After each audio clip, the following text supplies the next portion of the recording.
this isn't it, but thank you.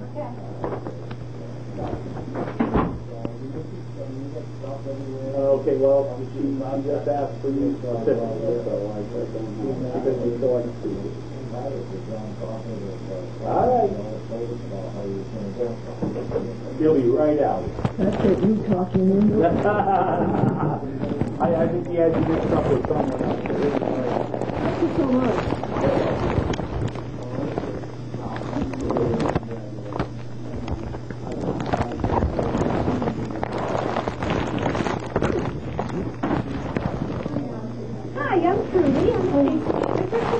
Oh, hi, Trudy. Thank you very much. Do you happen to have the public access applications here? I'm not sure what you're talking about, a public access application. Well, you know what public access is. Yeah. Yes. And you usually have to have an application, and this isn't public access. Right. So do you happen to have them up here? The station has an application for you to put something on their channel? That's right. No, we don't have anything. You're talking about public access? Yeah, we don't have anything for the public access station. They're all down at Coney High School? Right, the one channel 7. Didn't leave anything up here for you? Nope. Okay. No, we don't have anything for any of the access stations. There's only one, isn't there? Well, there's only one in Augusta. Yeah, that's yeah. Associated with the ones all over the state, but. Oh, okay. All right, Trudy, thank you.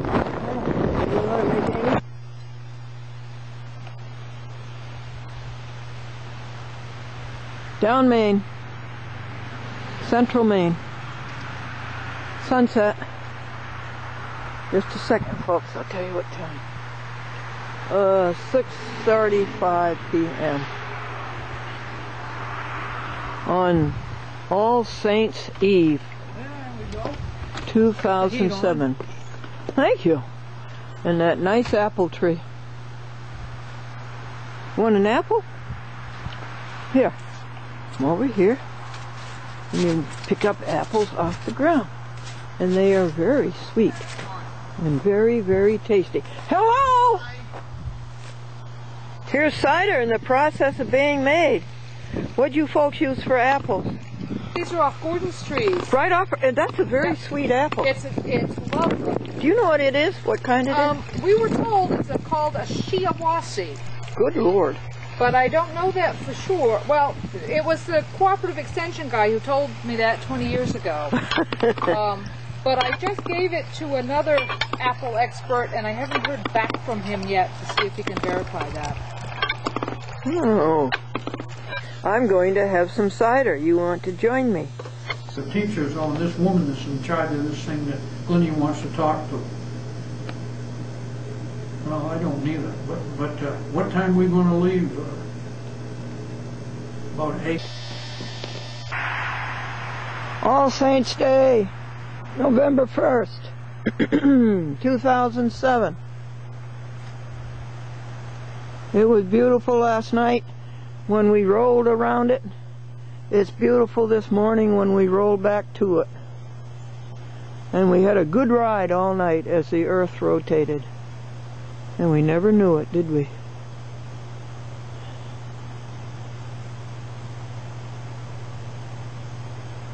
To the east, to the south,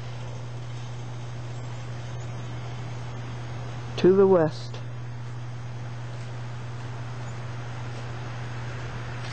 and to the north. Folsom, and this is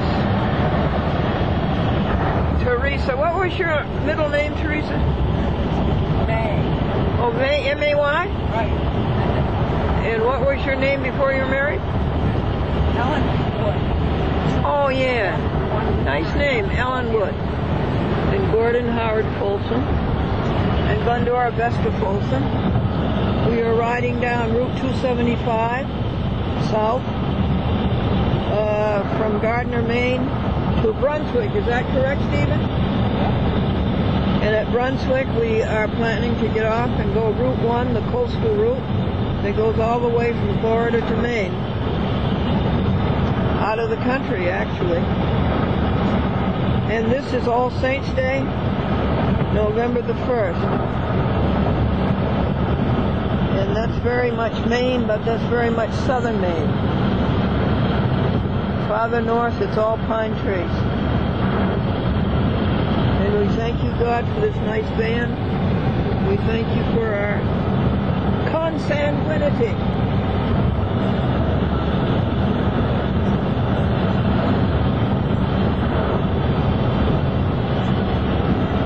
This is not the Maine Turnpike.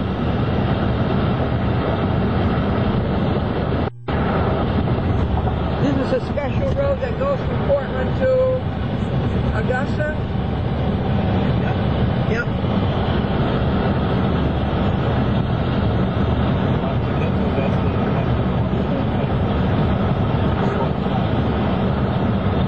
Almost.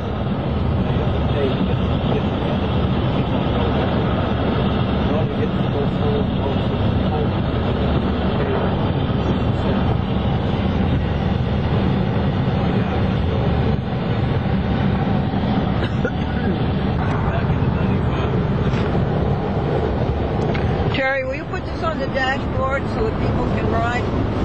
Yeah, just put it, face it right on the dashboard. Is that a good place for it? Yeah, no, not toward the right, but straight ahead. Yeah, very much. So that you can stick in your seat. Thank you. Yeah, we'll find it. Yeah.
are they good? They're really good because they're all cut up. Yeah, The walnuts are really good. Yes, we got those. your new comforter. Thank you. Is it comfortable? It is. You're pleased with it? Yes. I am. I'm so sorry I didn't actually take that picture of it. Yeah, that's too bad. But I'll make it up to you. I'll send you VHS. Okay. Sure. I got a good video of this walking to the center yesterday of the Oh, yes. Oh, yes. the lawyer who came up to Boston from and all the federal cases. Oh, yeah. The great big bus. Oh, yes. They had that on the news. It was in Bangor, though. It wasn't here. So that's Oh, why they had it in Bangor? Yes. And they didn't have it here? Well, they didn't show it, right. Well, it was the Bangor station. Well, that's interesting. Because Why we don't would have they do that? we don't have a local station, so. Oh, we don't? Well. Oh, I see. So it's Bangor such, right. covers Augusta? Right. Oh, well, then that's why. We go from Bangor to Portland. I should have talked to the young man in Bangor.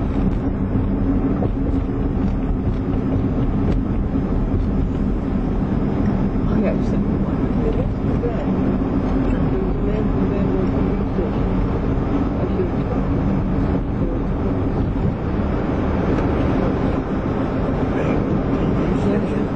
He covered it on the news. They said it on the news last night.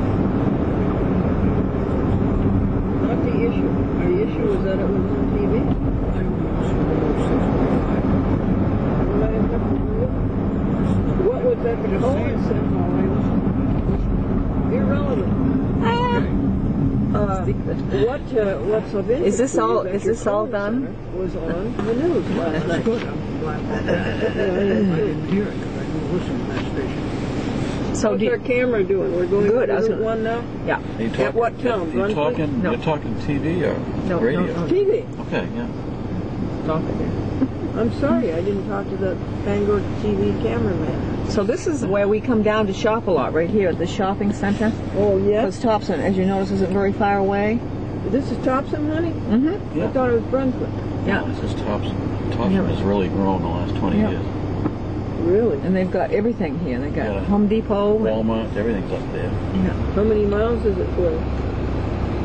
Oh, it's about 20. Usually we come down 201, so it's It takes about a half hour. How far do you go to Walmart? Where you are now? Well, honey, if I go to the little Walmart, it's 8 miles. Oh, wow. If I go to the big Albany superstore, it's like 40 minutes, which would be like 30 miles. Okay.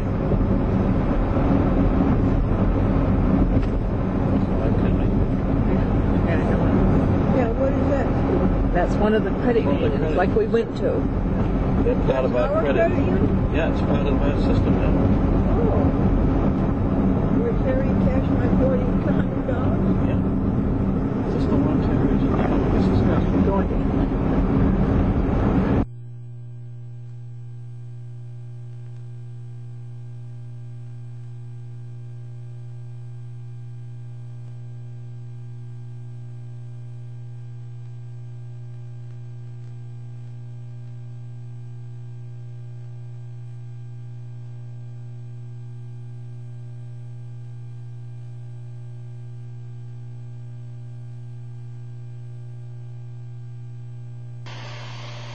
of the nation, of the state of New York, and of the municipalities.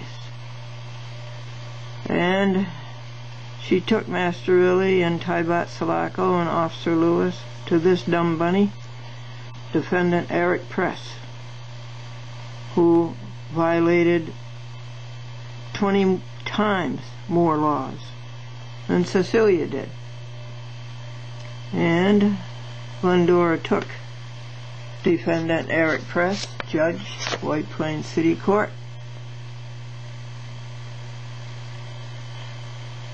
a abominable appointment by Mayor Delfino and the Common Council of White Plains where judges are appointed and not elected. Do you think that's good?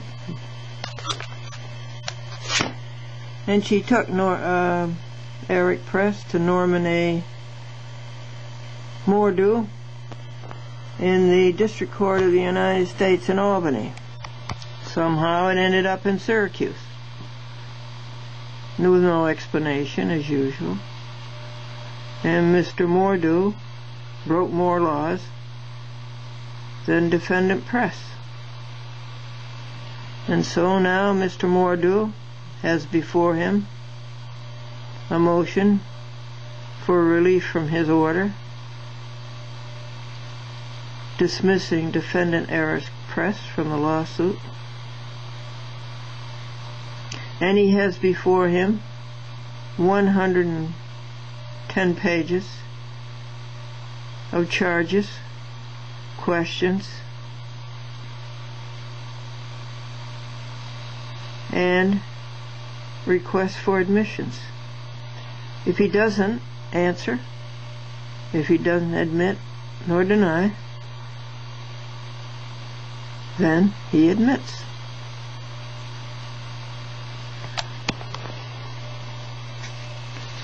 And so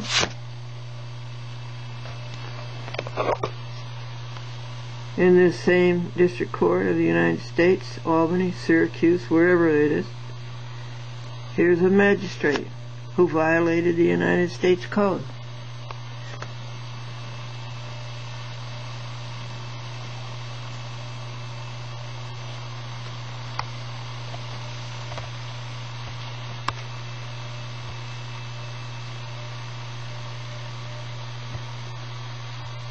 Yes, a magistrate in the District Court of the United States violated the United States Code.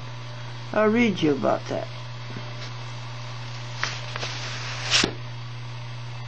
And a clerk violated the Federal Rules of Civil Procedure. A clerk's job is to file papers. This clerk deviously tried to cover up the crimes and grimes of defendant Eric Press. But the paper he sent back and hid is going right back to him. And he's not going to get away with his cover-up. So we have a long list of who to sue. And we're going to complain.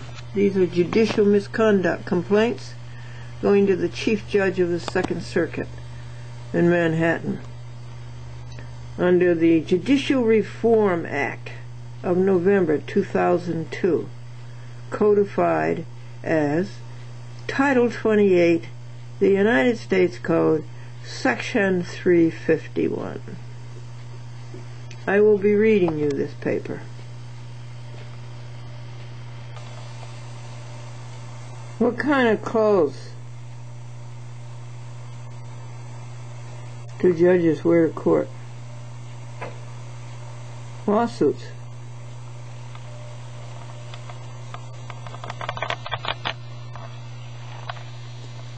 Do you know how to make antifreeze?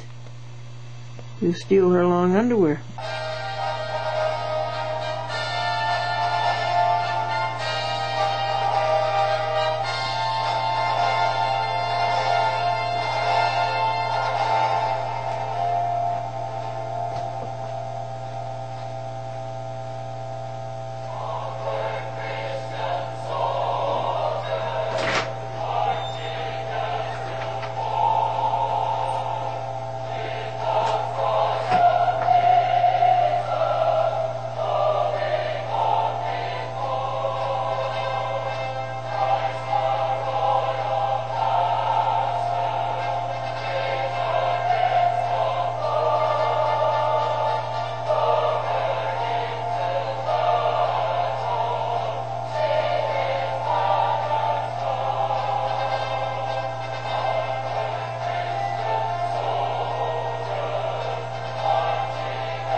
Hello, folks. We should be out this morning. It's 6 o'clock a.m. and there's a big planet in the east, and there's a half moon going down west and very far south. And I think there's 2 other planets due south. Thank you, God. Thank you, God, for your faithfulness. Thank you, God, for your creation. And the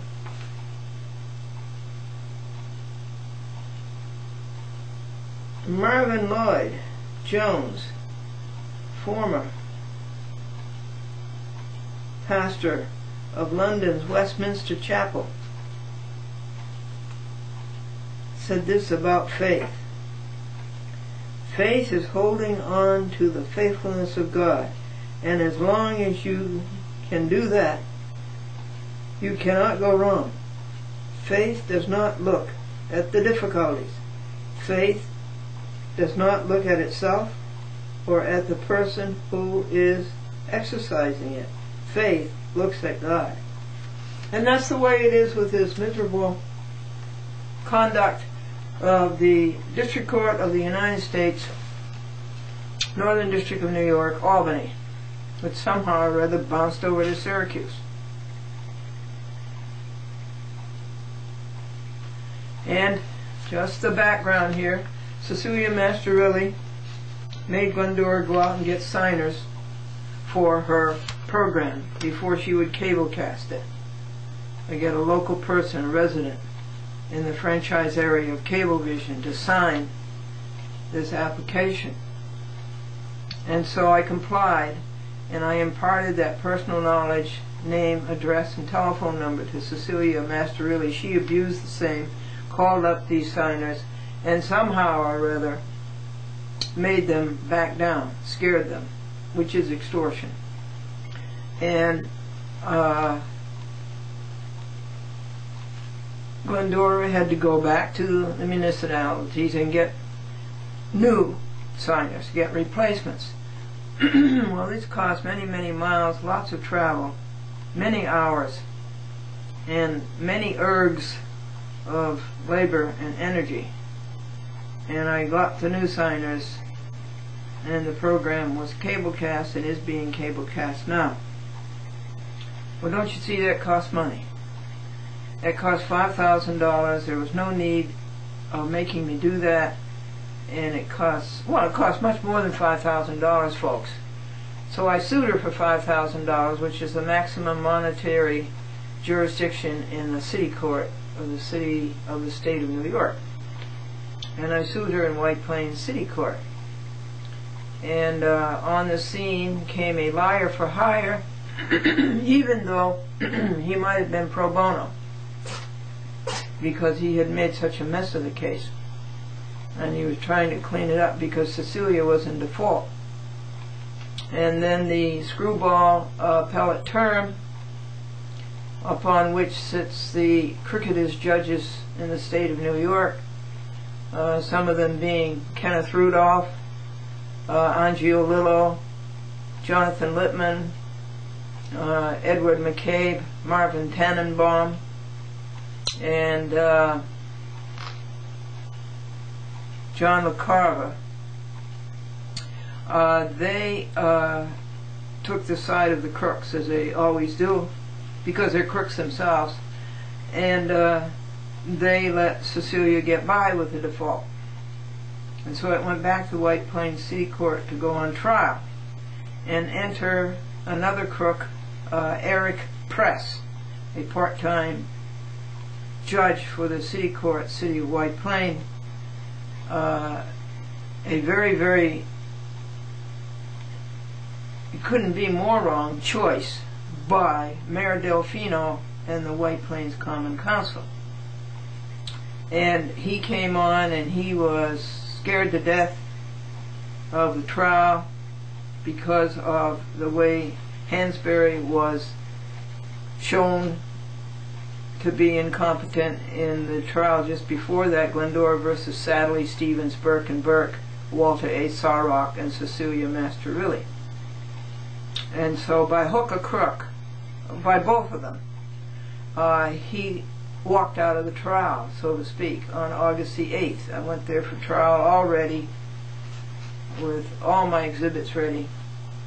And so ignominiously, Mr. Eric Press skipped out of the trial and pulled all kinds of cheats and tricks and dis-Americanisms that he could think of.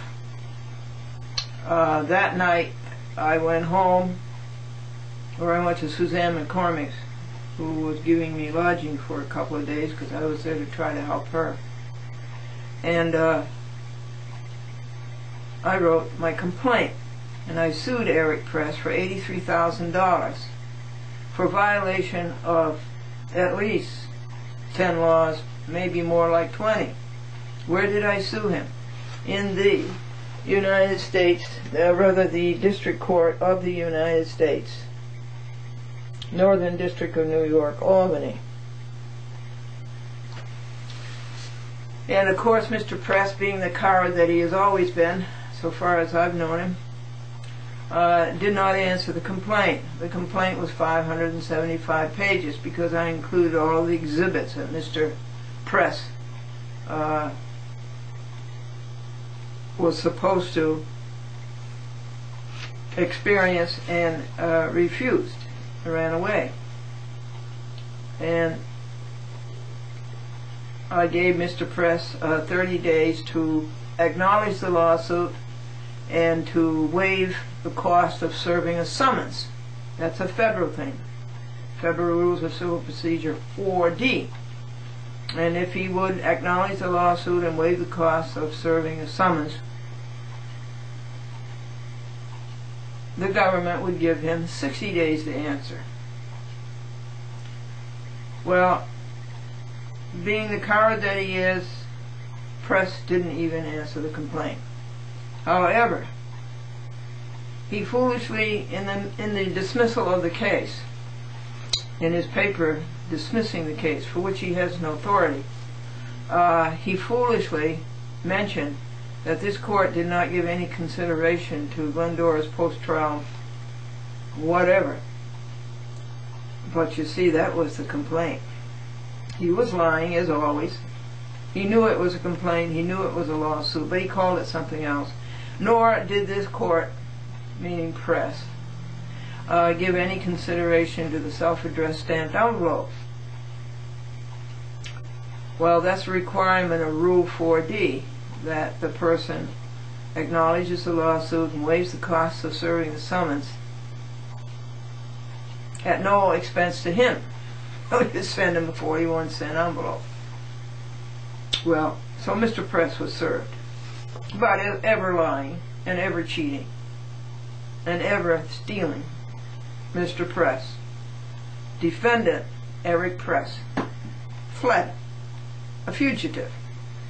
Just the way Cecilia Masterilli was a fugitive, and just the way Taibat Salaka was a fugitive, and just the way Officer Lewis of the Peekskill Police Department was a fugitive. So he joined the fugitives, and he ran, and he slammed the door shut and hid behind it and shivered. So in the 30 days, I gave him 5 extra days, I wrote my motion for default, which I read to you. All of this I've read to you. And I heard from the court. And now that's where we are. This morning, I got up at 4 a.m. so that I could report this to you, because this morning at 9 o'clock, my neighbor and myself are going to drive to the state of Maine. And so I have to get this. It's going to be served at 9 o'clock, but I have to get the report to you. Again, the title of this case is 107, that's the year, CV, that stands for civil, and it has a number, 940, and the judge on it is, this is a Federal Rules of requirement to put the initials of the judge, Norman A. Mordue, Mordue, and then that's the name of a magistrate. But I specified that there shall be no magistrates, and the law is 28 U.S. Code, Section 636. Glendora has to give her consent in writing for a magistrate to act on the case. Why? That comes from the Constitution of the United States, Article 3, that you are to have a United States District Judge. And no magistrates unless you consent in writing. No teacher's helpers. You're supposed to have the real thing. And so, the caption of the case is simply Glendora Plaintiff versus Eric Press, Defendant. Notice of motion, and affirmation in support for relief from orders, quote, quote, unquote, of October 9th and 10th, pursuant to Rule 60B, Federal Rules of Civil Procedure. This is a motion for relief from 2 orders, quote, unquote. Together with Glendora's findings, questions, charges, and requests for admissions. 1. The return date is November the 15th, 2007. You give them 2 weeks. The location is the courtroom assigned to Norman A. Mordue, M-O-R-D-U-E, 100 South Clinton Street, Syracuse, New York, 13261. I filed it in Albany. How come it ends up in Syracuse? The relief requested is stated in the title. The legal basis is stated in the title. The grounds are violations of 28 U.S. Code Section 636, no magistrate, of Federal Rules of Civil Procedure, Rule 38, jury trial shall be held inviolate, inter alia, bias, prejudice, failure to be fully familiar with the facts and circumstances, judicial protectionism, diametrical to ruling by Roger Minor in the Second Circuit, and that ruling was